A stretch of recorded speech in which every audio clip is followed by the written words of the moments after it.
امام ابو حنیفہ کے سامنے خربوزہ پیش کیا گیا، حضور کھائیں۔ ہائے ہائے، کہا مجھے پتہ نہیں، میرے نبی نے یوں کاٹا تھا کہ یوں کاٹا تھا، میں نہیں کھاتا، حرام تھا، ناجائز تھا، یہ خلاف سنت، کوئی خلاف سنت، میرے نبی نے خربوزہ دیکھا ہی کھانا کھاتا۔ تم کہتے ہو سنت ہے، کوئی بات نہیں، سنت کی خیر ہے، کوئی بات نہیں، ایک ٹائر میں سے ہوا نکال دو پھر کہو گاڑی چلے گی، کوئی بات نہیں، ٹائر میں ہوا تو مفت ڈل جاتی، آپ ہی ہوا ڈال لیتے ہو تم، تو ہوا تو مفت ہوتی ہے، چھوڑ دو کوئی بات۔ دکھ درد کی بات ہے، تمہارا نبی کبھی ننگے سر بازار میں نہ گیا، تم سب ننگے سر مسجد میں بیٹھے۔ ایک درد کی بات بتا رہا ہوں، میں کوئی تنقید نہیں کر رہا ہوں، تم میرے بھائی ہو، میں تمہارا بھائی ہوں، میں ہمدردی سے بول رہا ہوں، دکھ درد سے بول رہا ہوں، دکھی دل سے بول رہا ہوں، میں خطیب نہیں ہوں، کوئی پیسے لے کے نہیں آتا ہوں، تبلیغ والے چندہ نہیں مانگتے ہیں، اپنی جیب سے لگانے کا نظام چلتا ہے۔ ویسے درد میں کہہ دیا ہے، کسی کو برا لگا تو معاف کر دینا، کہ میرا نبی تو بازار میں کبھی ننگے سر نہیں پھرا تھا، تم نمازیں ننگے سر پڑھتی، تم نے زندگی سیکھی کوئی نہیں، پڑھنا میں 40 سال سے پڑھ بھی رہا ہوں، پڑھا بھی رہا ہوں، بخاری سب سے بڑی کتاب ہے، میں پڑھاتا ہوں، لیکن میں تمہیں جانبداری سے بتاتا ہوں، پڑھنے سے نہیں آتا، سیکھنے سے آتا ہے، دین پڑھنے سے نہیں آتا، دین سیکھنے سے آتا ہے، اور تبلیغ میں دین کو سیکھنے کی دعوت دی جا رہی ہے۔ جب تک تم جان مال قربان نہیں کرو، جب تک تم گھر بھی بچوں کی راحتیں اپنے قربان نہیں کرو، تو تمہارے دلوں کا رخ کیسے اللہ اس کے رسول کی طرف پھرے گا؟ میرا بیٹا سال کے لیے نکلا جماعت میں، کبھی اس کونے میں بیٹھ کر روئے، کبھی اس کونے میں بیٹھ کر روئے، میں نے کہا نہیں، اگر اتنا ہی درد ہے تو نہ جا کے، لیکن جانا ضرور ہے، لیکن گھر چھوڑ رہا ہوں، گھر چھوڑنے کا درد تو ہے، گھر چھوڑنے کا دکھ تو ہے، کہ سال پورا میں نکل رہا ہوں۔ تو یہ جب جگہ خالی ہوتی ہے، وہاں پھر اللہ اس کے رسول کی محبت آتی ہے۔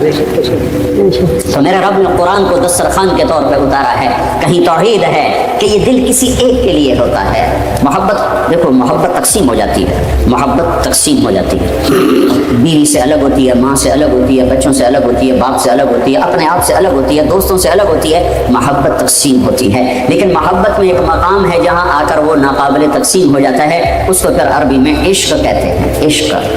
محبت سے اوپر کا درجہ ہے عشق، کہ اس میں محبت کرنے والا اپنا بھی نہیں رہتا، بیوی بچے تو بات کی بات ہے، وہ اپنا بھی نہیں رہتا۔ عدل العوادل حول قلب الطائہ وہو الاحبۃ منہ فی سودائہ، پھر وہ دیوانہ ہوتا ہے جس پر وہ مر مٹتا ہے۔ یہ آپ نے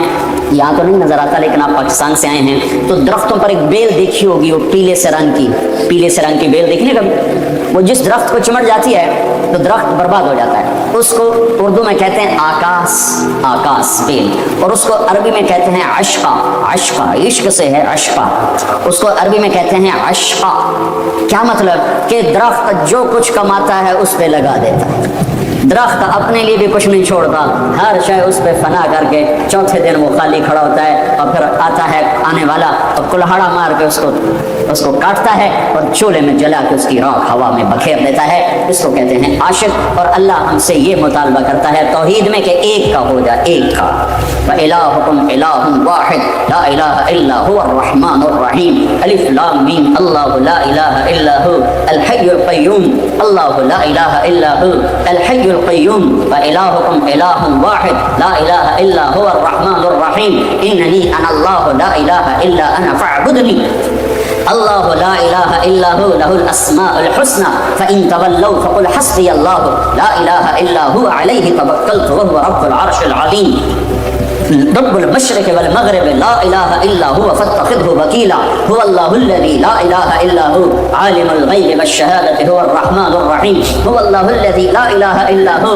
ایک ایک ایک ایک ایک کے آگے جھک جا، کس ایک ہی ہے جو سب کچھ بناتا ہے، وہی بناتا ہے، وہی بگاڑتا ہے، وہی دیتا ہے، وہی لیتا ہے، وہی اٹھاتا ہے، وہی گراتا ہے، اسی سے ملتا ہے، اسی سے چھنتا ہے، وہی زندگی لاتا ہے، وہی موت لاتا ہے، وہی بلندیاں دیتا ہے، وہی پستیاں دیتا ہے، وہی محبت لاتا ہے، وہی نفرت لاتا ہے، وہی جنگ لاتا ہے، وہی امن لاتا ہے۔ ملک اس کا، ملک اس کی، زمین اس کی، آسمان اس کا، خلا اس کا، فضا اس کے، ہوا اس کے، پانی اس کی، سورج اس کا، آگ اس کی، سورج ستارے اس کے، چاند اس کا، عرش اس کا، فرش اس کا، فرشتے اس کے، دو پائے اس کے، چار پائے اس کے، رینگنے والے اس کے، دوڑنے والے اس کے، تیرنے والوں کا مالک، رینگنے والوں کا مالک، ڈسنے والوں کا مالک، دھاڑنے والوں کا مالک، پھنکارنے والوں کا مالک، مہکنے والوں کا مالک، دودھ دینے والوں کا مالک۔ للہ ملک السماوات والارض وما فیہن، لہ ما فی السماوات وما فی الارض، لہ ملک السماوات والارض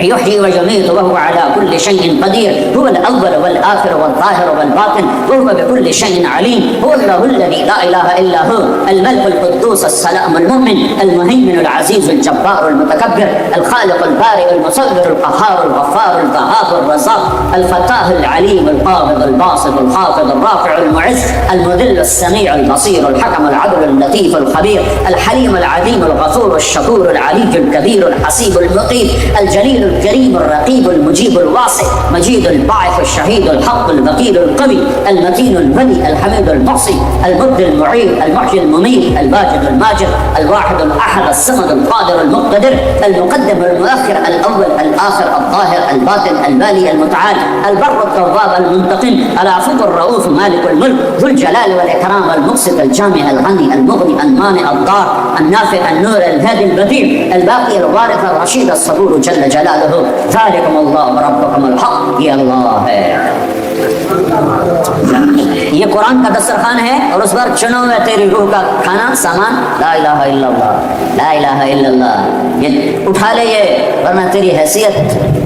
اللہ کے دربار میں جانور خنزیر سے بھی بدتر ہوگی۔ اولئک کالانعام بل هم اضل، ایک اللہ کو پہچان اور اسی اللہ کا ہو جا، جو لا کہا وہ لا ہوا، وہ لا بھی اس میں لا ہوا، جز لا ہوا کل لا ہوا، پھر کیا ہوا اللہ ہوا۔ اور اللہ کو اللہ کہا کرو، خدا نہ کہا کرو، خدا اللہ کا ترجمہ نہیں ہے، گاڈ اللہ کا ترجمہ نہیں ہے، ایشور اللہ کا ترجمہ نہیں ہے، بھگوان اللہ کا ترجمہ نہیں ہے، دیوتا اللہ کا ترجمہ نہیں ہے، یزداں اللہ کا ترجمہ نہیں ہے، ایک ہی ترجمہ ہے اللہ کا اور وہ اللہ ہے۔ اللہ خدا میں نہیں سماتا، خدا اللہ میں سماتا ہے پر اللہ خدا میں نہیں سماتا، خدا اللہ کی ایک صفت کا نام ہے۔ خدا مت کہا کرو، میں یہ نہیں کہتا ہوں کہ غلط ہے، میں یہ نہیں کہتا ہوں کہ غلط ہے، میں یہ کہتا ہوں کہ یہ اللہ کا پورا ترجمہ نہیں ہے، لہذا اپنی زبان پر عادت ڈالو اللہ کہنے کی۔ یہ عورتیں بھی بچوں کو سکھائیں، خود خدا کی بجائے اللہ کہو، اللہ کہو، کہ لفظ اللہ میں جو کشش ہے، جو حلاوت ہے، جو مٹھاس ہے، جو محبت ہے، جو الفت ہے، جو ایک حفاظت کا احساس ہے، وہ کسی اور میں نہیں ہے، وہ کسی اور میں نہیں ہے، وہ صرف اللہ میں ہے۔ اس لیے موسیٰ علیہ السلام سے جب اللہ نے بات کی تو کہا اننی انا اللہ، موسیٰ میں تیرا اللہ تجھ سے بات کر رہا ہوں، لا الہ الا انا، میرے سوا ہے ہی کوئی نہیں، تو کدھر جا رہا ہے؟ مخلوق کے آگے جھولی نہ پھیلا، ہاتھ نہ پھیلا، ان سے مانگ مت، مانگ اپنے اللہ سے۔ وَإِذَا سَأَلْتَ فَاسْأَلِ اللَّهِ وَإِذَا اسْتَعَنْتَ فَاسْتَعِنْ بِاللَّهِ، مانگنا ہو تو اللہ سے مانگ، سوال کرنا ہو تو اللہ سے سوال کر۔ کہ للہ خزائن السماوات والارض، خزانوں کا مالک، لہ ملک السماوات والارض، زمین آسمان کا مالک، للہ المشرق والمغرب، مشرق اور مغرب کا مالک، رب المشرقین والمغربین، مشرقین اور مغربین کا مالک، ملک الناس، الہ الناس، انسانوں کا مالک، جنات کا مالک، ہواؤں کا مالک، بحر بر کا مالک، ماضی حال کا مالک، زندہ مردہ کا مالک، فرشتوں کا مالک۔ جب ایک اللہ ہی ہے، اینما تولوا فثم وجہ اللہ، آگے دیکھو اللہ، پیچھے دیکھو اللہ، دائیں دیکھو اللہ، بائیں دیکھو اللہ، اوپر دیکھو اللہ، سامنے دیکھو اللہ، پہاڑوں کی چوٹیوں پہ دیکھو تو اللہ، ہوا کے جھونکوں میں دیکھو تو اللہ، بارش کے قطروں میں دیکھو تو اللہ، سورج کی شعاؤں میں دیکھو تو اللہ، چاند کی کرنوں میں دیکھو تو اللہ، تاروں کی جھلملاہٹ میں دیکھو تو اللہ، آسمان کی بلندیوں میں دیکھو تو اللہ، زمین کے خزانوں میں دیکھو تو اللہ، زمین کے سبزوں میں دیکھو تو اللہ، بہتی ندیوں میں دیکھو تو اللہ، گرتی آبشاروں میں دیکھو تو اللہ، مہکتے پھولوں میں دیکھو تو اللہ، دودھ کے قطروں میں دیکھو تو اللہ۔ ہاں سنریہم آیاتنا فی الآفاق وفی انفسہم حتی یتبین لہم انہ الحق۔ میرے بندے، کائنات کے چپے چپے میں تمہیں اپنا آپ دکھا دوں گا، پر کوئی آنکھ لے کے آ جو بے غیرت نہ ہو،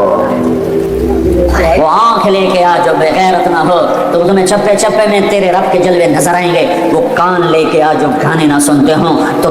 ہوا کے جھونکوں میں تجھے میرے نام کی سرسراہٹ سنائی دے گی۔ اور اس کے لیے وہ کان چاہیے جو گانے پہ نہ ہلے ہوئے ہوں۔ تمہاری گاڑیوں میں میوزک چلتا ہے، ٹکر لگی اور مر گئے تو کیا جواب دو گے اللہ کو؟ کس حال میں موت آئی؟ ہر چیز کا نظارہ اللہ نے آگے رکھا ہے۔ جنید جمشید مجھ سے کہنے لگا ہم جو گانا بناتے تھے ہفتہ 10 دن لگا کر، بعض اوقات پورا مہینہ ایک گانے پہ لگ جاتا تھا، وہ گانا 3.5 منٹ کا بنتا ہے، 3.5 منٹ کا ایک گانا بنتا ہے، 3.5 منٹ، کیونکہ اس سے لمبا بنے تو پھر لوگ بور ہو جاتے ہیں، سنتے ہیں اتنا لمبا سنتے نہیں، تو 3.5 منٹ کا میکسیمم گانا بنایا جاتا ہے، اور اس پر کبھی ہفتہ، کبھی 10 دن، کبھی 15 دن، کبھی مہینہ۔ میں کہا پاگل دیوانے، میرا رب میرے نبی کا فرمان ہے جنت کا پہلا نغمہ جو اللہ سنائے گا وہ 70 سال لمبا ہوگا، 70 منٹ کا نہیں ہوگا، 70 سال ایک ہی دھن سنتے رہو گے، ایک ہی راگ سنتے رہو گے، اس راگ میں اتنی راگنیاں ہوں گی کہ 70 برس کے بعد اللہ تمہیں دوسری چیز میں لگائے گا، تم کہو گے کہ سن دے رہے ایسا ہے ہو گیا ایسا ہے۔ پر یہ وہ کان سنیں گے جو دنیا میں میوزک نہیں سنتے، اگر یہاں میوزک سنو گے تو وہاں کے میوزک سے اللہ تمہیں محروم کر دے گا۔ اللہ جنت کی لڑکیوں سے کہے گا آ جاؤ، پھر تمہیں کہے گا آ جاؤ جو دنیا میں میوزک نہیں سنتے تھے، یہ شرط لگائے گا، آ جاؤ جو حوصلوں میں گانا نہیں سنتے تھے، آج تمہارا رب تمہیں جنت کا گیت سناتا ہے۔ پھر اللہ جنت کی لڑکیوں سے کہے گا گاؤ، ادھر سے جنت ساز بنے گی، اور ان کی آواز، جنت کی عورت سمندر میں تھوک ڈالے تو 7 سمندر میٹھے ہو جاتے ہیں، وہ تھوکتی نہیں ہے، عیب ہے تھوکنا، اگر تھوکے تو سمندر میٹھے ہو جائیں تو اس کا بول کیسا ہوگا؟ جب وہ گائیں گے اور جنت ساز، یہ ساز و آواز، یہ سر اور ساز، تو جنت والے مست ہو جائیں گے، تو اللہ فرمائے گا کیسا پایا؟ کہنے گے یا اللہ بڑے مزے آئے، تو اللہ فرمائے گا تمہیں اس سے بھی اعلیٰ سناؤں؟ کہیں گے اس سے اعلیٰ بھی ہے کہاں؟ اللہ تعالیٰ فرمائیں گے داؤد داؤد یا داؤد تعالی ارقر ممبر، اے داؤد آجا ممبر پہ بیٹھ اور میرے بندوں کو میرا گیت سنا۔ داؤد علیہ السلام کی آواز اتنی شیریں تھی دنیا میں اپنے زمانے میں، جب وہ زبور پڑھتے تھے تو پہاڑ ہلنے لگ جاتے تھے، یا جبال اوبی معہ، پہاڑ ایسے ہلتے تھے ان کی آواز سن کر۔ تو جنت میں کیا حال ہوگا؟ تو وہ کہیں گے اللہ میری آواز تو دنیا میں تھی، کہ یہاں میں نے جنت کے جلوے شامل کر کے واپس کر دی ہے۔ جب داؤد علیہ السلام سر اٹھائیں گے اور ساز آئے گا تو جنت والوں کو اپنا آپ ہی بھول جائے گا، پھر کہیں گے ہاں میرے رب، ہاں میرے بندو، اللہ کہے گا کیسا پایا؟ کہیں گے اللہ بڑا مزہ آیا۔ تو اللہ تعالیٰ فرمائیں گے اب تمہیں اس سے بھی اچھا سناؤں؟ اچھا اس سے بھی اچھا ہے کہاں؟ یا حبیبی یا محمد، اے میرے حبیب، اے محمد، تعال ارقل ممبر، آجا ممبر پہ بیٹھ، اب تیری باری ہے، تو میرے بندوں کو سنا۔ اب اللہ کے نبی کی آواز اور جنت کا ساز، یہ ساز و آواز، یہ سر، یہ ساز، ایسے جلوے ہوں گے کہ خود جنت مست ہو جائے گی۔ اللہ فرمائیں گے کیسا ہے؟ کہیں گے زبردست، چس آ گئی۔ تو اللہ تعالیٰ فرمائیں گے اس سے اچھا سنو؟ یا اللہ کیا اس سے اچھا بھی کوئی ہے؟ کہاں؟ تمہارا رب تمہیں خود سنائے، تمہارا اللہ تمہیں خود سنائے۔ لم یبق الا ارحم الراحمین، لم یبق الا ارحم الراحمین، اب تمہارے ارحم الراحمین رب کی باری ہے، اب وہ تمہیں سنائے گا۔ یا رضوان، اے رضوان، جنت کا بڑا فرشتہ، ارفع الحجب بینی و بین عبادی و زواری، اے رضوان پردے ہٹا دے، آج میرے بندے اور بندیاں مجھے آنکھوں سے دیدار کریں، کانوں سے میرا کلام سنیں، آنکھیں ٹھنڈی ہوں میرے دیدار سے اور کان ٹھنڈے ہوں میرے کلام سے، تو پردے جو ہٹیں گے تو آپ خود سوچو یوسف علیہ السلام کا بنانے والا خود کیسا ہوگا، محمد مصطفیٰ صلی اللہ علیہ وسلم کا بنانے والا خود کیسا ہوگا؟ پردے ہٹیں گے اور اللہ سامنے، وہ اتنا ہی کافی ہو جائے گا، اللہ نہ بولے تو ہی مست ہو جائیں گے۔ پھر اللہ کیا کرے گا؟ پھر اللہ اب ساز کی ضرورت نہیں ہے، اللہ کی آواز کے لیے ساز ضرورت نہیں ہے، اب اللہ ہی ساز بھی ہے، اللہ ہی آواز بھی ہے، اور اللہ ہی کا کلام ہے، اور اللہ قرآن سنائے، قرآن، اللہ اپنا قرآن سنائے۔ اور ایک حدیث میں آتا ہے سورہ طٰہٰ پڑھ کے سنائے، سورہ انعام پڑھ کے سنائے گا، ویسے سارا قرآن سنائے گا، اللہ سارا قرآن سنائے گا۔ تو جب اللہ کی آواز آئے گی تو اس کو میں تعبیر تو کر ہی نہیں سکتا ہوں، کوئی تعبیر نہیں کیا جا سکتا، ہاں ایک حدیث سے اس پر قیاس کروا سکتا ہوں کہ ایوب علیہ السلام 18 برس بیمار رہے، 18 برس بہت تکلیف دیکھی، کیڑے پڑنا بڑی فضول بات ہے، نبی اتنا عیبدار نہیں بنایا جاتا کہ لوگ اس سے گھن اور نفرت اور کراہت تک پہنچیں، دردیں تھیں جسم میں، دردیں تھیں، کیڑے ویڑے کوئی نہیں تھے، دردیں تھیں بہت زیادہ، اور 18 برس کی تکلیف تھی بڑی جان توڑ۔ تو جب اللہ نے صحت دے دی تو ایک دفعہ ایک آدمی نے پوچھا ایوب آپ کو بیماری کے دن یاد آتے ہیں؟ تو آپ نے فرمایا بیماری کے دن آج کے دنوں سے بڑے مزے کے تھے۔ تو انہوں نے پوچھا وہ کیسے مزے کے تھے؟ کہ جن دنوں بیمار تھا روزانہ 24 گھنٹے میں ایک دفعہ اللہ مجھے پوچھتا تھا، عرشوں سے آواز آتی تھی، ایو کیا حال ہے، کیا حال؟ بس اس آواز کی لذت میں ہر شب بھول جاتا تھا۔ جب سے صحت ملی ہے وہ آواز چلی گئی ہے۔ تو جب اللہ پردے بھی ہٹا دے اور جنت میں بھی بٹھا دے اور جلوے بھی دکھا دے اور کلام بھی سنائے تو اس میں پھر کیا بتاؤں کہ کیا حال ہوگا۔ لیکن یہ ان کے لیے ہوگا جو یہاں اپنے کانوں پر میوزک کو حرام کر لیتے ہیں۔ یہ چند دن کے کانوں پہ پردے ڈال لو، پھر تمہیں اللہ اپنا کلام سنانے والا ہے، اپنے نغمے سنانے والا ہے، جنت کے نغمے سنانے والا ہے۔ جنت میں ایک نہر ہے جس کا نام ہے ہرول، ایک دودھ کی نہریں، شہد کی نہریں، شراب کی نہریں، پانی کی نہریں۔ ایک اور نہر ہے اس کا نام ہے ہرول، اس میں پتہ نہیں ہے کیا اس کی تفصیل، لیکن نام لکھا ہوا ہے۔ جنت میں ایک نہر اس کا نام ہے ہرول، اس کے دونوں کنارے پر جنت کی لڑکیاں ہیں جو 24 گھنٹے جنت والوں کے لیے گاتی رہتی ہیں مدھم سروں میں۔ مدھم سروں میں میوزک بجتا رہتا ہے، بجتا رہتا ہے مسلسل۔ جب وہ ہٹتی ہیں تو ان کی جگہ دوسری آ جاتی ہے، وہ ہٹتے ہیں ان کی جگہ اور آ جاتی ہے۔ ان کے ذمہ صرف جنت والوں کو لے اور سر اور ساز سنانا ہے۔ تو تھوڑے دن صبر کرو، اللہ تمہیں دینے والا ہے۔ تو اللہ نے دوسرا دسترخوان بچھایا قرآن پاک کا، اور اس میں کھانے چن کے رکھ دیے توحید کا، رسالت کا، جنت کا، جہنم کا، نماز کا۔ جس کبھی روٹی کو دل کرتا ہے، کبھی نماز کو دل کرتا ہے، کبھی پانی کو دل کرتا ہے، کبھی تلاوت کو دل کرتا ہے۔ حضرت علی کا فرمان ہے، جب میرا دل کرتا ہے کہ میں اللہ سے بات کروں تو میں نماز پڑھتا ہوں، تو میں اپنے اللہ سے باتیں شروع کر دیتا ہوں۔ اور جب کبھی میرا دل کرتا ہے کہ اللہ مجھ سے بات کرے تو میں قرآن پڑھتا ہوں، تو میرا اللہ مجھ سے ہم کلام ہو جاتا ہے۔ اول تو کوئی قرآن پڑھتا نہیں، وہ پڑھنے والے ہوں تو ایک فون پر قرآن بند، ہاں جی کیا کرو، اور بے وقوف اللہ تجھ سے بات کر رہا تھا تو یہ کیا کر رہا ہے؟ اللہ تجھ سے بات کر رہا تھا۔ کلام اللہ، یہ اللہ کا کلام ہے۔ تورات اللہ کا کلام نہیں ہے، کتاب اللہ ہے۔ زبور اللہ کا کلام نہیں، کتاب اللہ ہے۔ انجیل اللہ کا کلام نہیں، کتاب اللہ ہے۔ اور قرآن کلام اللہ بھی ہے، کتاب اللہ بھی ہے۔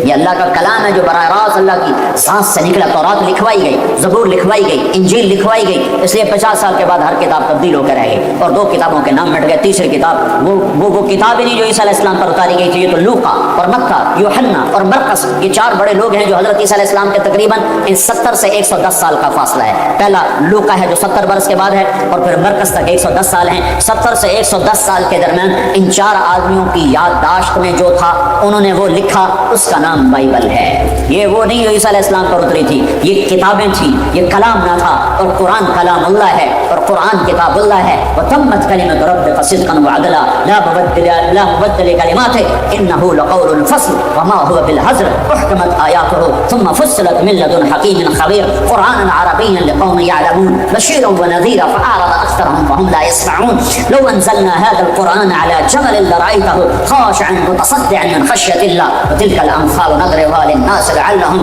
يتفكرون۔ یہ کلام اللہ ہے، یہ رمضان میں اتارا گیا ہے۔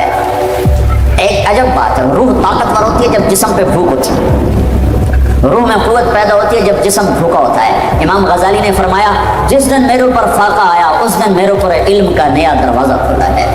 تو اللہ نے رمضان کی بھوک میں علم چھپایا ہے، ساری کتابیں رمضان میں اتاری۔ یکم رمضان کو ابراہیم علیہ السلام پر چھوٹے پمفلٹ صحیفے آئے، 2 رمضان کو موسیٰ علیہ السلام پر تورات آئی 2000 سال کے بعد، اور 6 رمضان کو 300 سال کے بعد حضرت داؤد علیہ السلام پہ زبور آئی، اور 1200 سال کے بعد 12 رمضان المبارک کو حضرت عیسیٰ علیہ السلام پر انجیل آئی، اور پھر کوئی 650 سال کے بعد 21 رمضان المبارک کو اللہ تبارک و تعالیٰ نے اپنے محبوب پر قرآن کو اتارا۔ انا انزلناہ فی لیلۃ القدر وما ادراک ما لیلۃ القدر لیلۃ القدر خیر من الف شہر۔ 21 رمضان تھی، پیر کی رات تھی، نصف رات گزر چکے تھے، پیر کا دن شروع ہو چکا تھا، 12 بجے کے بعد اگلا دن شروع ہو جاتا ہے جب جبریل جلوہ نما ہوئے اور آپ کو خوشخبری سنائی کہ یا رسول اللہ آپ آخری نبی ہیں، آپ رحمت للعالمین ہیں، اور یہ آپ کی کتاب، یہ آپ کا کلام، یہ قرآن ہے جو آپ کے اللہ نے لکھ کر نہیں اتارا، اپنے نبی کے سینے پر براہ راست اتارا۔ علی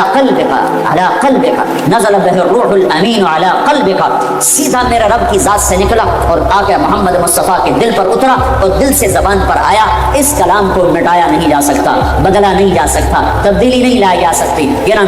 مٹ سکتا ہے، نہ بدل سکتا ہے، نہ زیر زبر میں فرق آ سکتا ہے۔ اسے اللہ اٹھائے گا قیامت کے قریب، صبح اٹھیں گے تو سارا قرآن خالی پڑا ہوگا، ایک حرف نہیں لکھا ہوگا، سارے ورق خالی، بدل نہیں سکتا ہے۔ تو قرآن ایک دسترخوان ہے جس میں روح کے لیے کھانے چنے ہوئے ہیں، کہیں توحید کا کھانا ہے، کہیں رسالت کی غذا ہے، محمد الرسول اللہ والذین معہ اشداء علی الکفار، کہیں محمد مصطفیٰ کی ختم نبوت کا بیان ہے، ما کان محمد ابا احد من رجالکم ولکن رسول اللہ وخاتم النبیین وکان اللہ بکل شیء علیما، کہیں آپ کی رحمت للعالمین کا بیان ہے، وما ارسلناک الا رحمۃ للعالمین، کہیں آپ کو لاڈ سے پکارا جا رہا ہے، یا ایھا المزمل قم اللیل الا قلیلا، کہیں محبت کے ساتھ پکارا جا رہا ہے، یا ایھا المدثر قم فانذر، کہیں آپ کو مختلف خوبصورت لقب دیے جا رہے ہیں، انا ارسلناک شاہدا ومبشرا ونذیرا وداعیا الی اللہ باذنہ وسراجا منیرا، کہیں آپ کی سارے عالم کی نبوت کو بتایا جا رہا ہے، تبارک الذی نزل الفرقان علی عبدہ لیکون للعالمین نذیرا، کہیں آپ کی طرف سے صفائیاں پیش کی جا رہی ہیں اور آپ وکیل صفائی میرا اللہ بنتا ہے، وکیل دلائل پیش کرتا ہے اور گواہ قسم اٹھاتا ہے، قسم اٹھانا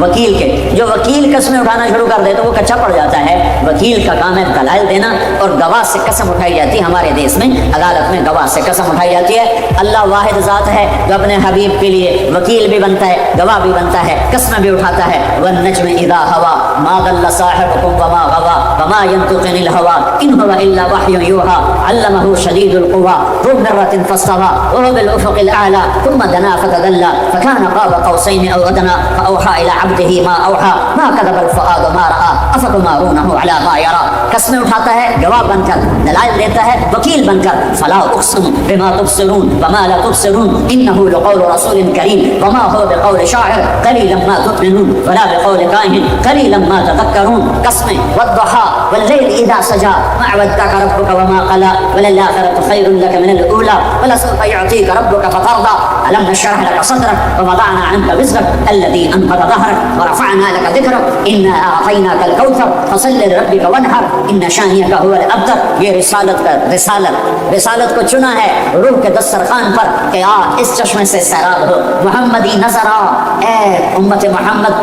محمدی نظر آ، اے امت محمد کے نوجوان محمدی نظر آ، اے امت محمد کی بیٹی محمدی نظر آ، تیرا روح، تیرا سراپا، تیری چال، تیری گفتار، تیرا اٹھنا، تیرا بیٹھنا، تیرا رکنا، تیرا چلنا، تیرا بولنا، تیرا خاموش ہونا، ہر شے سراپا نبوت میں ڈھلا ہوا ہو، تو محمد مصطفیٰ صلی اللہ تعالی علیہ وسلم کی غلامی میں آ جا، اللہ تمہیں ساری دنیا سے آزادیاں نصیب فرما دے گا کہ ایک ہے اوپر اور ایک ہے نیچے، جس سے اللہ نے عشق کیا، پیار کیا، محبت کی، حبیب بنایا، محمد کہا، احمد کہا، ماہی اور حاشر اور عاقب اور فاتح اور خاتم اور ابو القاسم اور طٰہٰ اور یاسین اور مزمل اور مدثر اور مبشر اور نذیر اور داعی اللہ اور سراج منیر، اور کیا کیا خوبصورت ناموں سے نوازا اور اعلان کیا، فلا وربک لا یؤمنون حتی یحکموک فیما شجر بینہم، اے میرے نبی یہ بتا دے اوسلو والوں کو کہ مجھے تیرے رب کی قسم ہے، یہ قرآن کی سب سے خوبصورت قسم ہے، قرآن نے مختلف جگہوں پہ قسمیں اٹھائی ہیں، یہ قرآن کی سب سے خوبصورت قسم ہے کہ اللہ کہہ رہا بتا دیں ان کو کہ مجھے تیرے رب کی قسم جب تک تیری غلامی میں نہیں آئیں گے میں قبول نہیں کروں گا، تیری غلامی میں آنا پڑے گا، وردی کی قیمت ہے کہ نہیں ہے، وردی کی قیمت ہے کہ نہیں ہے، کوئی کام نہ کرے، وردی پہ تنخواہ ملتی ہے کہ نہیں ملتی، تو کیا میرا نبی ہمیں چیتے کی وردی ہے، شیر کی وردی ہے، اور گدھا بھی وردی میں پھرتا ہے، بلی اور بلوں کی بھی وردی ہے، چوہے کی بھی وردی ہے، پتنگے پروانے کی وردی ہے، مرغے اور مرغی کی وردی سے نہیں پتہ چلتا یہ مرغا ہے یہ مرغی ہے، یہ مور مادہ ہے یہ نر ہے، وردیوں میں ہیں، تمہیں میرا نبی ننگا بھیج گیا ہے، تمہاری کوئی وردی نہیں، تمہاری کوئی پہچان نہیں، میرے نبی کی ہر ادا زندہ ہے، سلامت ہے، موجود ہے، محفوظ ہے، قیامت تک رہے گی، جب قرآن اٹھایا جائے گا تو میرے نبی کی سیرت کو اٹھایا جائے گا، اس سے پہلے کوئی دجال، کوئی بڑے سے بڑا بھی نہیں اٹھا سکتا، یہ محکم کتاب کی طرح محکم حدیث ہے، ایک فتنہ اٹھا پاکستان میں، حدیث تو 300 سال بعد لکھی گئی، پتہ نہیں اللہ کے نبی کی ہے کہ نہیں ہے، ان بیچاروں کو پتہ نہیں ہے کہ یہ کس کا کلام ہے،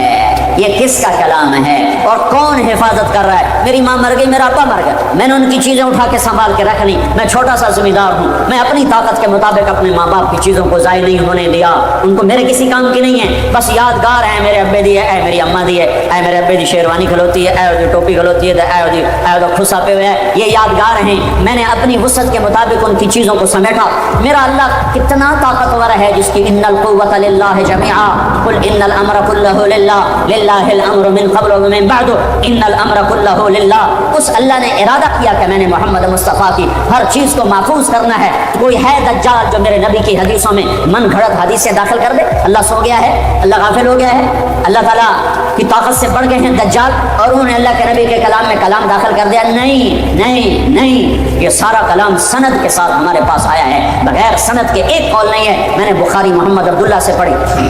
انہوں نے خیر محمد سے، انہوں نے انور شاہ سے، انہوں نے محمود الحسن سے، انہوں نے محمد قاسم سے، انہوں نے عبد الغنی سے، انہوں نے محمد اسحاق سے، انہوں نے عبد العزیز سے، انہوں نے شاہ ولی اللہ سے، انہوں نے ابو طاہر مدنی سے، انہوں نے ابراہیم قردی سے، انہوں نے احمد القشاشی سے، انہوں نے ابو المواہب شناری سے، انہوں نے ابو محمد بن احمد الرملی سے، انہوں نے ابو یحییٰ انصاری سے، انہوں نے ابن حجر الاسقلانی سے، انہوں نے ابراہیم بن احمد التنوخی سے، انہوں نے احمد بن ابی طالب سے، اور انہوں نے عبد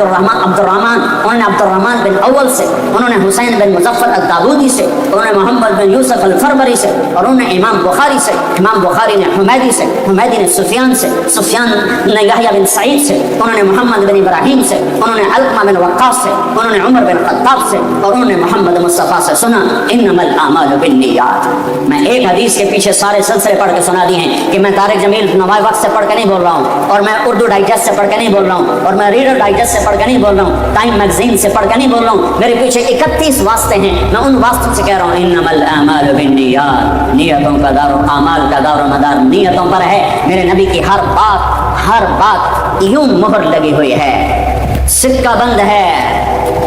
ارے وہ تو میرا نبی ہے. کوئی اقبال کی شاعری میں شاعری داخل کر کے دکھائے، اللہ کے فضل سے نکال کے باہر پھینکنے والے لوگ موجود ہیں، کہیں گے یہ اقبال کا کلام ہے اور یہ کسی اور کا کلام ہے. اقبال کے کلام کو پہچاننے والے تو موجود ہوں، اور محمد مصطفیٰ کے کلام کو پہچاننے والے کوئی نہ ہوں.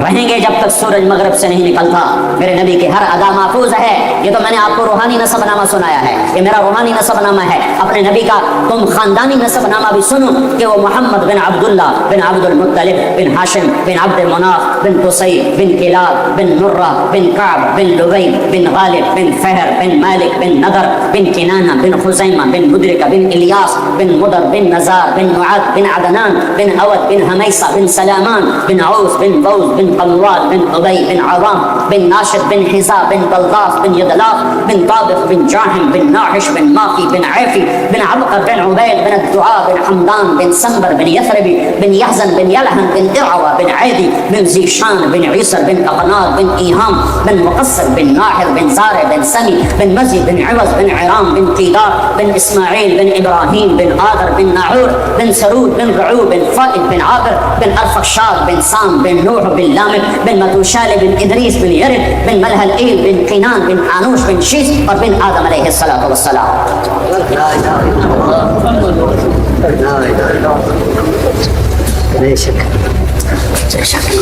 قرآن دسترخوان ہے. وطور سینین وهذا البلد الامین. طور سینا کی ضرورت نہیں ہے کہ وہاں تورات قرآن میں آ گئی. میرے نبی نے کہا اوتیت المثانی مکان التورات، مجھے تورات کے بدلے میں سورہ فاتحہ مل گئی. والمائدہ مکان الانجیل، اور انجیل بائبل کے بدلے مجھے سورہ مائدہ مل گئی. والحوامیم مکان الزبور، اور زبور کے بدلے مجھے حامیم مل گئے. حامیم کی 7 صورتیں ہیں، اکٹھی شروع ہوتی ہیں اور حامیم حامیم حامیم حامیم حامیم حامیم پر ختم ہوتی ہیں، پھر آگے دوسری سورت شروع ہوتی ہے. تو سارا آسمانی علم میرے نبی کی کتاب کی 9 صورتوں میں آ گیا. تورات سورت فاتحہ میں، اور بائبل انجیل سورت مائدہ میں، اور زبور حامیم کی 7 صورتوں میں. وفضلت بالمفصلات، اور باقی قرآن کے ذریعے سے میرے نبی نے کہا میرے اللہ نے مجھے عزت بخشی، مجھے سرداری بخشی، مجھے فضیلت بخشی. وطور سینی وهذا البلد الامین. طور سینا پر تورات اتری اور بلد امین میں قرآن اترا. ایک تورات کے اترنے کی جگہ ہے اور ایک قرآن کے اترنے کی جگہ ہے. اور اس بات میں یہ اشارہ ہے کہ اپنے ظاہری دسترخوان سے حلال چنو، حلال کماؤ. شراب بیچنے والا کبھی سکھ نہیں پا سکتا، کبھی سکھ نہیں پا سکتا. اگر میرا رب ہے تو سنو وہ کبھی سکھ نہ پائے گا. سود پہ کھانے والا، سود کھانے والا، چوری کرنے والا، ظلم کرنے والا، ستم کھانے والا، ہر طریقہ جو حرام اللہ نے مقرر کر دیا ہے اس سے رزق آنے والا سکھ نہیں پا سکتا. یہ دھرتی اللہ کی، آکاش اللہ کا، لیل و نہار اللہ کے، دن رات اللہ کے، ماضی حال اللہ کا، خوشی غمی پر اللہ قابض ہے. کبھی کبھی کبھی کبھی بھی حلال کھانے والے پر خزاں نہ آئے گی اور حرام کھانے والے پر بہار نہ آئے گی. گزارا نہیں ہوتا، یہ تو بڑی معمولی سی بات ہے. یہ بات امام حسین بھی کہہ سکتے تھے، گزارا نہیں ہوتا، میں یزید کی بیعت کرتا ہوں. ان کا نہیں، سر کاٹو، نیزے پہ چڑھاؤ. میرے جسم پہ گھوڑے دوڑاؤ اور امت محمد کو پیغام دو کہ اہل بیت یوں قربان ہوئے ہیں اپنے نانا کے دین پر، اور ان کو سنا دو کہ کلمہ اتنا سستا نہیں ہے، جنت اتنی سستی نہیں ہے۔ حسین کو تو جنت کا وعدہ تھا کہ حسن اور حسین جنت کے نوجوانوں کے سردار ہیں۔ میرے نبی نے خوشخبری سنائی، ابھی تو یہ شہزادے حسن پیدا ہوئے، میرے نبی نے پوچھا علی کیا نام رکھا ہے؟ کہا یہ حرب، کہا نہیں حسن، حرب جنگجو۔ پھر حسین پیدا ہوئے 10 مہینے کے بعد، آپ نے پوچھا علی کیا نام رکھا ہے؟ کہا جی حرب جنگجو، کہا نہیں یہ حسین، یہ حسین۔ پھر میرے نبی نے فرمایا جب سے آدم کی نسل چلی ہے یہ 2 نام اللہ نے سنبھال کے رکھے تھے میرے بچوں کے، آج تک کسی کا نام حسن حسین نہیں رکھا گیا۔ حضرت حسن سر سے لے کر کمر تک اللہ کے نبی کے مشابہ تھے، اور کمر سے لے کر پاؤں تک حضرت علی کے مشابہ تھے، اور حضرت حسین سر سے لے کر کمر تک حضرت علی کے مشابہ تھے، اور کمر سے لے کر پاؤں تک اللہ کے محبوب کے مشابہ تھے۔ اس لیے میرا نبی فرمایا کرتے تھے حسن میرا بیٹا ہے، حسین علی کا بیٹا ہے۔ دونوں سے پیار کرتے تھے لیکن حسن سے زیادہ پیار تھا، حسن سے زیادہ فرماتے تھے، اور پیار دونوں سے تھا۔ دونوں کو کمر پہ بٹھا کر پاؤں اور گھٹنے زمین پہ لگا کر پورے کمرے میں چکر لگاتے اور فرماتے دیکھا تمہارا اونٹ کیسا زبردست ہے، نعم الجمل جملکما، دیکھا بچوں تمہارا اونٹ کتنا زبردست ہے، تمہیں کیسے سواری کرا رہا ہے، باہر نکلے اور ہاتھوں کی بجائے کندھے پہ بٹھائے ہو۔ یہاں عربوں میں عیب تھا بچے اٹھانا، پیار کرنا بھی عیب تھا، چے جا کے اٹھانا، اور یہاں اٹھانا تو کچھ سلیقہ نظر آتا ہے، کندھے پہ بٹھانا تو عجب نظر آتا ہے نا۔ تو آپ نے دونوں بچوں کو یہاں بٹھایا ہوا اور باہر آ گئے، تو ایک بدو نہ رہ سکا، ہوئے یا رسول اللہ آپ ان سے اتنا زیادہ پیار کرتے ہیں کہ ان کو یہاں بٹھایا ہوا ہے؟ آپ نے کہا میں نہیں پیار کرتا ہوں، اللہ بھی ان سے پیار کرتا ہے۔ اور اگلی بات بھی بتا دوں، جو ان سے پیار کرے گا اللہ ان سے پیار کرے گا، جو ان سے بغض رکھے گا اللہ ان سے بغض رکھے گا۔ حضرت عمر ملے کہنے لگے واہ واہ بھائی بڑی زبردست سواری ہے، نعم المطیۃ مطیۃکما، بڑی زبردست سواری بھائی تمہاری۔ تو میرے نبی نے کہا نعم الراکبان عمر، سواری تو بڑھیا ہے، سوار بھی تو دیکھو کون ہیں، آج سوار بھی بڑے بڑھیا ہیں، یہ جنت کے نوجوانوں کے سردار ہیں، انہیں کربلاؤں میں سر کٹانے کی کیا ضرورت تھی؟ ہاں تھی، تاکہ کوئی یہ نہ کہے شراب نہ بیچوں تو کام کیسے کروں، کوئی یہ نہ کہے نماز کیسے پڑھوں میں تو ڈیوٹی پہ ہوتا ہوں، کوئی یہ نہ کہہ سکے کہ میں روزہ کیسے رکھوں میں تو محنت مزدوری کرتا ہوں، کوئی یہ نہ کہہ سکے میں پردہ کیسے کروں میں تو اوسلو میں رہتی ہوں، میں کیسے پردہ کروں میں تو پردہ نہیں کر سکتی، میں تو اوسلو میں رہتی ہوں۔ یہاں سر نیزوں پہ چڑھ گئے اور بدن ٹکڑے ٹکڑے ہو گئے، اور یہ پیغام سنا دیا کہ دین یوں زندہ کیا جاتا ہے۔ جنوب کے شہر میں سر بیچتے تھے مفت دیوانے، ادا کرنے یہی خوش رسم ہم بازار میں آئے، یہ یوں نمازیں پڑھ کے دکھائیں۔ سورج نصف النہار، سورج سر پہ یوں ڈھلا اور ظہر کا وقت داخل ہوا، تو امام حسین علی مقام نے اپنے جھنڈے بردار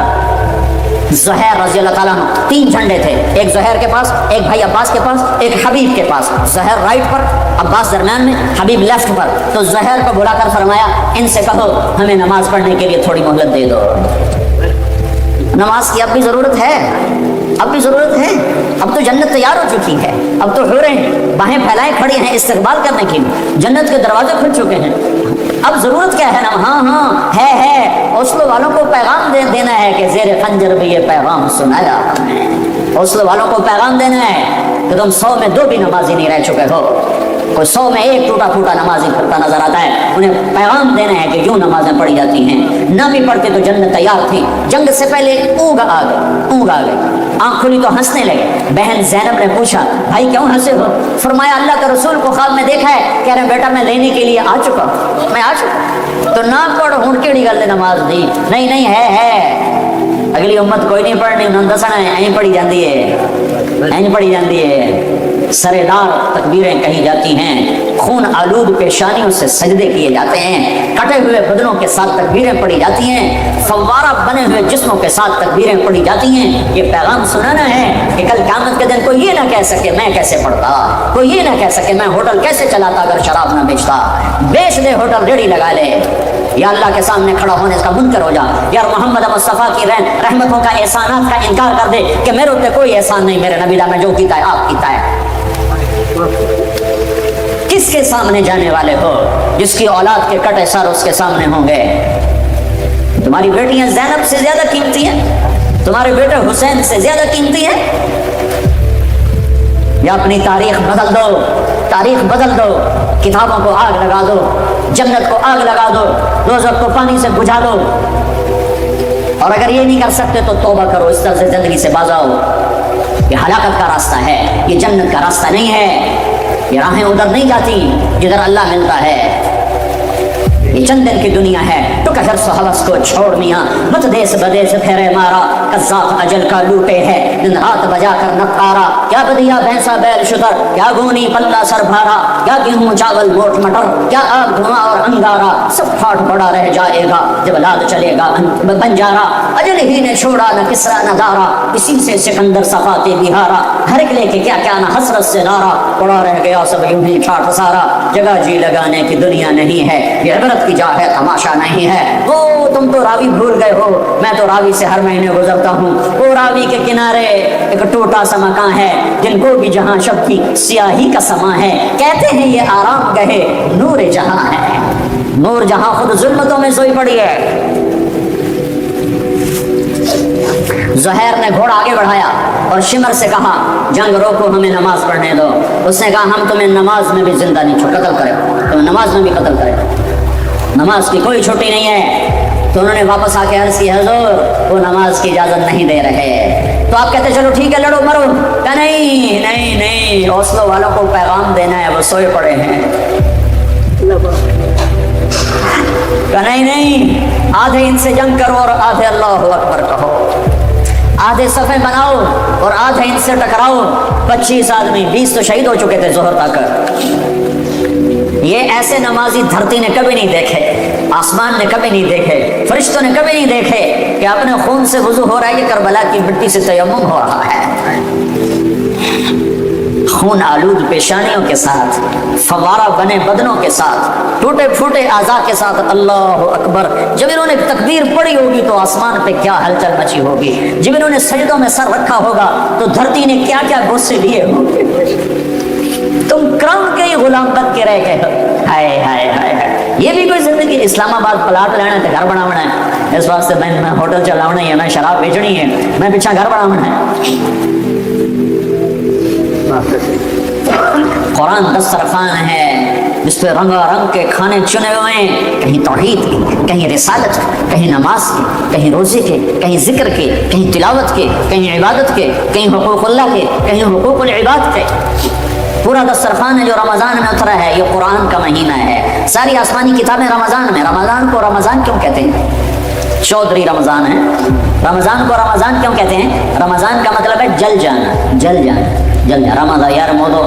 جل جانا۔ تو رمضان کو رمضان اس لیے کہتے ہیں کہ اس میں 330 دن میں جو مردوں عورتوں نے گناہ کیے ہوتے ہیں، اللہ ہر روزے کے بدلے میں ان گناہوں کو جلاتا جاتا ہے، جلاتا جاتا ہے، جلاتا جاتا ہے۔ جب آخری دن آتا ہے تو تمام گناہوں سے روزے والا پاک ہو کے باہر نکل جاتا ہے۔ اس لیے اس مہینے کا نام رمضان رکھا گیا، جل جانا، جل جانا۔ کیا جلتا ہے؟ ایک گناہ جلتے ہیں، دوسرا کیا جلتا ہے؟ ایک نفس جلتا ہے۔ جب اس کو بھوک اور پیاس ستاتی ہیں تو پھر وہ اس کے اندر جو غلاظتیں جمع ہیں وہ جلتی ہیں، وہ جلتی ہیں۔ اور مادی طور پر بھی کیا جلتا ہے؟ پورے جسم میں جو فاسد مادے ہیں وہ جلنا شروع ہوتے ہیں، بشرطے کہ روزہ ہو۔ ایسا نہیں کہ سحری ہضم نہیں ہوتی تو افطاری اتنی کھاتے ہیں، افطاری اتنی کھاتے ہیں کہ وہ ہضم نہیں ہوتی تو سحری آ جاتی ہے، سحری اتنی کھاتے ہیں کہ وہ ہضم نہیں ہوتی تو افطاری آ جاتی۔ اگر کوئی 2-4 گھنٹے بھوک ستائے تو پھر سارا جسم اوورآل ہو جاتا ہے، سارا جسم نیا بن جاتا ہے اور روح میں روشنی پیدا ہوتی ہے۔ روزہ اللہ سے جڑنے کا سبب ہے۔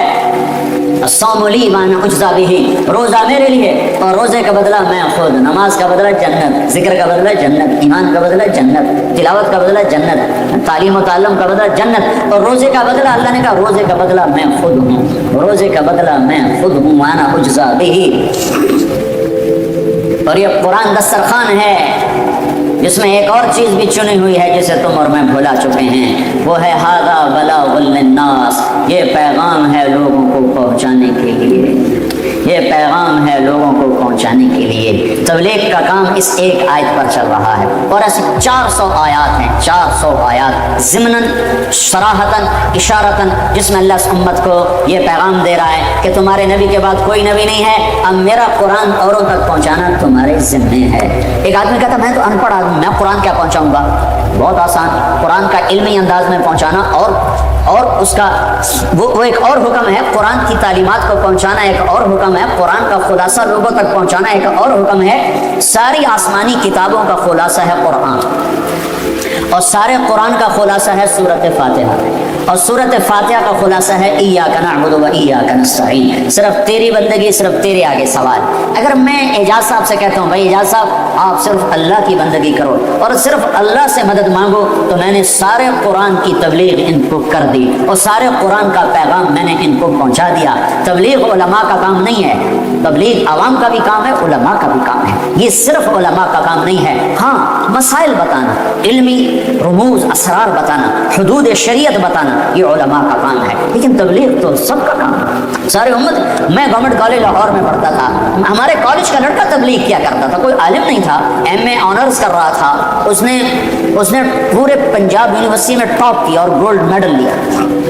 بنگالی تھا، اس پاکستان 70 کی بات۔ پھر اس کے بعد وہ کیمبرج یونیورسٹی گیا، وہاں اس نے اکنامکس میں پی ایچ ڈی کیا اور ٹاپ کیا، گولڈ میڈل لیا۔ وہ اکیلا لڑکا سارے کالج میں تبلیغ کرتا، اقبال ہاسٹل ایسے چوکور بنا ہوا ہے، اس کے برآمدے میں وہ پھرتا ہوتا تھا اور ایک ایک لڑکے کی محنت کرتا تھا، اور لڑکے اس کے اوپر چھلکے پھینکتے، پانی پھینکتے، ہوٹ کرتے، مذاق اڑاتے، اوے صوفی، اوے ملا، اوے فلانے، اوے فلانے، اور وہ سب قسم کے ان کو دعوت۔ میں نے خود ایک دفعہ اسے اپنے کمرے سے یوں دھکا دے کے نکالا کہ جے تو آئندہ میرے کمرے سے بڑا ہے میں تیری ٹنگا باندھے اٹھا۔ لیکن ایک ہفتے کے بعد وہ پھر میرے پاس پہنچا ہوا تھا۔ یہ تبلیغ ہے۔ کسی کو تم اوے کر دو نا تو تم سے موت تک بائیکاٹ کر کے رکھ دو، تو ہیں کون میں نے اوے آکھنا جا۔ ہاں، اور نبی کیا کرتے ہیں، وہ پاؤں پڑتے ہیں، وہ ممبر پہ بیٹھ کے صرف تقریر نہیں کرتے میری طرح کے ممبر پہ تقریر کی اور چھٹی، وہ لوگوں کے پیچھے پھرتے ہیں۔ ھذا بلاغ للناس، یہ ایک اعلیٰ چیز دسترخوان پہ چنی ہوئی ہے، یہ پیغام ہے ھذا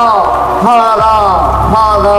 یہ پیغام ہے بلاغ بلاغ بلاغ، پہنچانے کے لیے کدھر للناس، لوگوں کو پہنچانے کے لیے۔ کیسے پہنچائیں؟ مسجد میں کوئی آتے نہیں، کتاب کوئی پڑھ،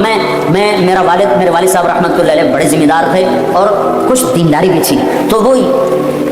مجھے نا بزرگوں کی کتابیں دیتے، بیٹا یہ کتابیں پڑھو۔ ان کو نظر آتا تھا اس کو میں نے لاہور بھیجا ہے تو یہ الٹا سیدھا ہو گیا ہے، صحیح راستے پر نہیں ہے۔ 11 سال میری عمر تھی جب مجھے میرے ابا نے لاہور بھیج دیا کہ میں میڈیکل سائنس پڑھوں اور ڈاکٹر بنوں، آگے اللہ نے میرا مقدر کچھ اور کیا تھا۔ تو میں جب کبھی گھر آتا تو مجھے کہتے یہ کتابیں پڑھ، اور میں 2 صفحے پڑھنے کے بعد میری ہمت جواب دے جاتی، میں کہ میرا تو دلی کو نہیں پڑھنے، تو میں کیسے پڑھوں؟ تو میں ابے کے آگے کتاب رکھ کے بیچ میں ناول رکھ کے پڑھتا رہتا تھا۔ میرا ابا ہاں چنگا پتر چنگا کام کیتے جاتا ہے، تو میں ویچ پتہ نہیں کی پڑھی جاتا۔ تو اب کتاب کوئی پڑھنے والا نہیں، مسجد میں کوئی آنے والا نہیں، کسی عالم کی محفل میں کوئی آنے والا نہیں، درس میں کوئی آنے والا نہیں۔ لاکھوں کروڑوں مسلمان ہیں جن کا مسجد سے کوئی تعلق نہیں، انہیں تم مسجد والا کیسے بناؤ گے گشت کے سوا؟ جب تک تم جاؤ گے نہیں تمہارے کیسے بنیں گے؟ میرے پاس آئے تو میں ممبر پر بیٹھا، اگر میں کسی کلینک میں بیٹھا ہوں تو میرا بھائی دل کا ڈاکٹر بڑا اچھا، ھذا بلاغ للناس، یہ پیغام ہے پہنچانے کے لیے، لہذا اسے پہنچائیں کہ بھائیو اللہ کی مان لو، بہنوں اللہ کی مان لو، اور اللہ کے سامنے ہاتھ پھیلاؤ، کسی اور کے آگے نہ پھیلاؤ، اس کو سیکھ لو۔ یہ پڑھنے سے، میں تو مدرسے میں پڑھاتا بھی ہوں، تبلیغ میں بھی جاتا ہوں، 10 مدرسے اللہ میرے ذریعے سے چلا رہا ہے۔ میں اپنے طلبہ سے بھی کہتا ہوں بچوں تم پڑھ رہے ہو، سیکھ نہیں رہے ہو، پڑھنا اور ہے سیکھنا اور ہے۔ میں تمہیں صبر کا مطلب پڑھاتا ہوں، سکھاتا نہیں ہوں، کیونکہ صبر کی گھاٹیوں سے گزر کے سیکھا جاتا ہے، تقوی کی گھاٹیوں سے گزر کے سیکھا جاتا ہے۔ توکل پڑھنے سے نہیں آتا، توکل کی گھاٹیوں سے گزر کے آتا ہے۔ درگزر پڑھنے سے نہیں آتا، درگزر کرنے سے درگزر آتا ہے۔ تبلیغ میں ان صفات کو سیکھا جا رہا ہے، اس لیے 6 بر اعظم میں یہ محنت پھیل گئی، نہ کوئی اس میں خطیب ہے، نہ کوئی بڑا علامہ ہے، عام مسلمان ہیں، لیکن دنیا کے آخری کنارے تک اللہ تعالیٰ نے دعوت کی آواز کو پہنچایا۔ ھذا بلاغ للناس، اس ایک آیت کی بنیاد پر لوگ سال کے لیے، میرا اپنا بیٹا سال کے لیے نکلا ہوا ہے کہ باپ کب چاہے گا کہ اس کی اولاد اس کی آنکھوں سے اوجھل ہو۔ چلو میں تو باپ ہوں، میرا اتنا زیادہ بچوں سے تعلق نہیں بن سکا کہ میں پھرتا رہا بہت زیادہ، لیکن ماں تو ہر بچوں کے ساتھ اٹیچ ہے۔ ماں کیسے چاہتی کہ میرا بچہ سال کے لیے میری نظروں سے دور ہو جائے؟ یہ قربانیاں ہیں۔ پھر وہ شادی شدہ ہے، اپنی بیوی کو چھوڑ کے گیا ہے، چھوٹے بچے کو چھوڑ کے گیا ہے۔ یہ میرے گھر کی کہانی، اور ایسے لاکھوں انسان ہیں۔ جو میں جبوتی جا رہا تھا، جماعت میں اجتماع تھا 10 دن کے لیے، تو میرے برابر میں کی سیٹ میں ایک نوجوان آ کر بیٹھا۔ میں نے پوچھا، پاکستانی جماعت جا رہی تھی 1 سال کے لیے، میں جبوتی جا رہا تھا 10 دن کے لیے، وہ جا رہے تھے 1 سال کے لیے۔ تو میں نے پوچھا بھائی یہ تمہاری جماعت کا خرچہ کتنا ہے 1 سال کا؟ کہا جی 1 لاکھ روپے۔ میں نے کہا تم کیا کام کرتے ہو؟ کہا جی میں سدا کے بازار میں بوٹ پالش کرتا ہوں۔ تو تم نے لاکھ روپیہ کہاں سے لیا؟ کہا جی میرے پاس 3 جوڑے کپڑے تھے، ٹوٹل میرا سرمایہ 3 جوڑے، ایک پہننے کا 3 علاوہ، تو میں نے وہ 3 جوڑے 600 روپے میں بیچ دیے۔ اور وہ میں نے کہا یا اللہ میری اوقات یہ 600 روپے ہے، اگر تو مجھے لے جانا چاہتا ہے تو میں تیرے نام کو لے کے جانا چاہتا ہوں، مجھے لے جا، نہیں لے جانا چاہتا تو مجھے قرضہ تو کوئی نہیں دینے والا، میں تو غریب آدمی ہوں۔ کہا مجھے نہیں پتا میرے اللہ نے کہاں سے میرے لیے لاکھ کا انتظام کیا، مجھے میرے امیر نے کہا تیرے پیسوں کا انتظام ہو گیا ہے اور میں سال کے لیے جا رہا ہوں۔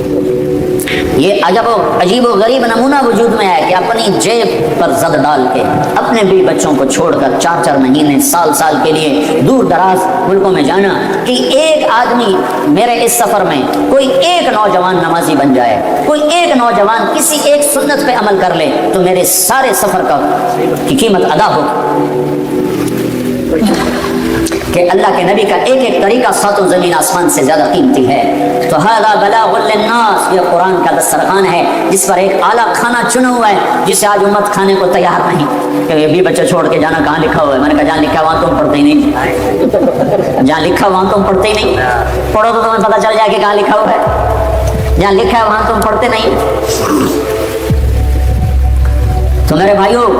روح کا دسترخوان قرآن پاک ہے جو مختلف انواع کے کھانوں سے اللہ نے چن کے ہمارے سامنے سجا دیا ہے کہ ادھر سے کھاؤ حلال، اور یہ بھی اعمال ہیں انہیں اختیار ہو، تمہاری روح کی غذا ہیں، کہیں توحید کا کھانا ہے، کہیں رسالت کا ہے، کہیں انابت کا ہے، کہیں خشیت کا ہے، کہیں علم کا ہے، کہیں ذکر کا ہے، کہیں اخلاق کا ہے، کہیں قربانیوں کا ہے، کہیں راتوں کے اٹھنے کا ہے، کہیں طواف کا ہے، کہیں حج کا ہے، کہیں مینا کا، کہیں مزدلفہ کا، یہ سارا قرآن دسترخوان ہے۔ اس میں ایک عالی شان کھانا چنا ہوا ہے، وہ توحید کا ہے کہ پوری دنیا کے انسانوں تک اللہ کا پیغام پہنچاؤ اپنی جان مال کے ساتھ، اپنی جان مال کے ساتھ، اپنے جان مال کے ساتھ، اور ان کی منت کرو، ان کی گالی سنو، ان کا کڑواہٹ، ان کی کسیلی، ان کی کڑوی باتیں سنو، جیسے وہ نعیم الدین ہماری سنتا تھا اور پھر گشت کیا کرتا تھا۔ تو اتنا تو کوئی پتھر کوئی ہوتا ہے اتنا سنگ دل کے وہ بالکل ہی آخر تک نہ نرمائے۔ تو میں نے تو ایک دفعہ اس کو کمرے سے دھکا دے کے نکالا، اگلی دفعہ تو میں شرما گیا مان کر، انسانیت بھی کوئی چیز ہے، اچھا جی فرماؤ جی، کہا جی مسجد چلو، میں کہا چلو بھائی،